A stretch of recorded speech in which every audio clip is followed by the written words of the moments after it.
Imagine this. You've been in the markets for 6 years. Not 6 days. Not 6 weeks. 6 full years. You've watched charts go vertical and then collapse. You've seen people turn $1,000 into $10,000 and then back to $300. You've had days where you felt like a genius and weeks where you questioned everything. Now here's the real question. After all that experience, after all the wins, losses, stress, and lessons, which one actually wins? Trading or investing? Most people think this is a simple choice. They think trading is fast money, investing is slow money, and you just pick your personality. But after 6 years in the game, I can tell you the truth is way more uncomfortable than that. Because the real answer isn't what people want to hear. Before we break this down, I need to make a deal with you. I'm not going to sell you a dream here. I'm going to give you the honest answer most creators avoid because it doesn't get clicks, it doesn't sell courses, and it forces you to be patient. If you want real clarity, not hype, give me your attention for the next few minutes. Now let's start where most people go wrong. The illusion. When you first enter the market, trading looks like the ultimate path. You see people posting profits daily. Quick wins, clean charts, perfect entries. It feels like a skill game. Like if you just learn enough, practice enough, you'll crack the code. And for a while it actually works. You catch a few good trades. Maybe you double a small account. You start thinking, okay, I get this. That's the most dangerous moment. Because what you're experiencing isn't mastery, it's variance. Markets reward randomness in the short term. You can do the wrong thing and still make money.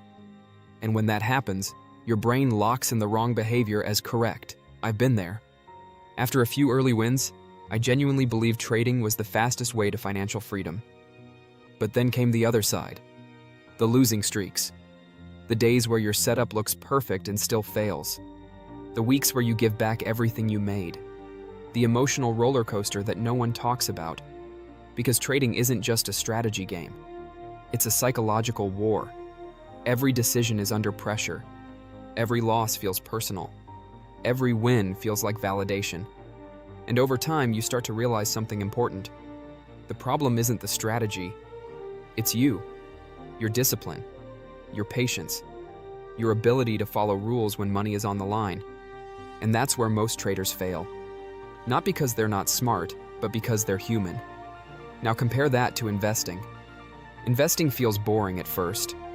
There's no adrenaline, no quick wins, no daily excitement. You buy, you wait, and nothing happens. It almost feels like you're doing it wrong.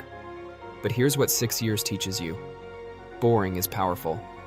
Because while traders are fighting the market every single day, investors are letting the market work for them. There's a concept most people underestimate. Compounding. It doesn't look impressive in the beginning, but give it time, and it becomes unstoppable. Let's say you invest consistently, month after month. No perfect timing, no complex strategies, just consistency. At first, the growth is slow. Then, something shifts. Your gains start generating their own gains. Your money starts working harder than you are. And suddenly, the gap between trading and investing becomes very clear. One relies on constant performance. The other relies on time. And time is a much more reliable partner. But here's where I need to be honest. This doesn't mean trading is useless. That's the mistake people make. They think it's either trading or investing. In reality, the smartest approach after 6 years is understanding the role of each. Trading is an income tool. Investing is a wealth tool. Trading can generate cash if you're skilled, disciplined, and realistic. But it's active. You stop trading, the income stops. Investing is different. It's passive. You build the position once, and it keeps growing whether you're working or not. So the real mistake isn't choosing one over the other. It's expecting one to do both jobs. If you expect trading to build long-term wealth on its own, you'll burn out. If you expect investing to give you fast income, you'll get frustrated. 6 years in, the answer becomes clear. You use trading to feed investing. You take profits from the market, and you move them into long-term assets. That's how you turn short-term skill into long-term security. But there's another layer most people ignore. Risk. Trading has a high ceiling, but also a high failure rate. Most traders don't make it long term. That's not opinion. That's reality. The emotional pressure, the inconsistency, the need for constant execution, it breaks people. Investing, on the other hand, has a lower ceiling in the short term, but a much higher probability of success. Because it doesn't depend on daily decisions. It depends on staying in the game.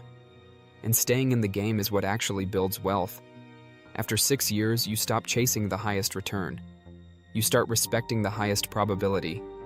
That shift changes everything. You become less reactive, less emotional, more focused on systems instead of outcomes. And this is where most beginners get it wrong. They chase excitement. They want fast results. They want to feel like they're doing something. But the market doesn't reward excitement. It rewards consistency. Now let me give you the honest answer. If I had to choose only one after 6 years, I would choose investing. Not because it's more exciting, not because it's faster, but because it's more reliable. It gives you leverage over time. It removes emotional pressure, and it aligns with how wealth is actually built. Slowly then, suddenly. But if I could do it properly, I would combine both. I would trade small, controlled risk, use it to generate extra income, and consistently move that income into long-term investments. That's the real game. Not trading versus investing, but using both correctly. Here's the problem though. Most people won't do this because it requires patience. It requires discipline. And most importantly, it requires letting go of the idea of getting rich quickly. And that's hard. But if you can make that shift early, you skip years of frustration.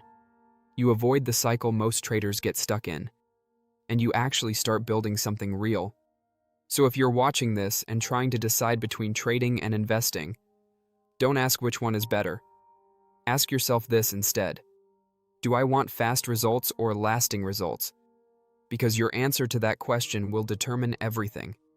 If you got value from this, consider subscribing.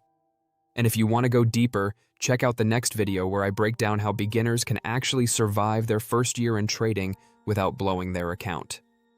I'll see you there.